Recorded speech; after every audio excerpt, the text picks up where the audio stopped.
तद्विदस्तत्त्वं यज्ज्ञानम् अव्ययं ब्रह्मेति परमात्मेति भगवानिति शब्दते।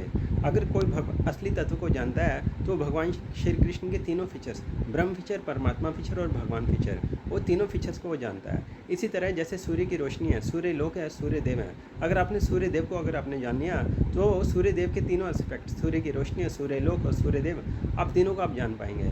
इसलिए अगर आपने भगवान श्री कृष्ण को जान लिया तो भगवान के तीनों फीचर्स, ब्रह्म फीचर, परमात्मा फीचर और भगवान फीचर्स, आप तीनों को समझ सकते हैं। जो ज्ञानी लोग हैं वो केवल ब्रह्म फीचर्स को जान पाते हैं, लेकिन वहाँ पर कुछ एक्टिविटी तो होती नहीं, इसलिए वो वहाँ से गिर जाते हैं और फिर से निम्न जातियों में जन्म लेते हैं। और जो योगी लोग हैं वो अपने हृदय में परमात्मा फीचर का दर्शन कर पाते हैं। लेकिन जो भक्त लोग हैं वो गोलोक धाम वृंदावन में भगवान श्री कृष्ण के किंगडम में एंटर कर सकता है, क्योंकि वो भगवान श्री कृष्ण को जानता है।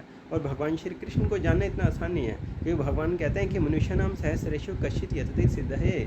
हजारों मनुष्यों में से कोई बिरला ही जो सिद्धि प्राप्त करने का प्रयास करता है, लेकिन उनमें से कोई बिरला ही जो है भगवान श्री कृष्ण को जान सकता है। इसलिए भगवान श्री कृष्ण अर्जुन से कह रहे हैं कि मनासक्त मैया सक्त मन पार्था योगम युञ्जन्मदाश्रया।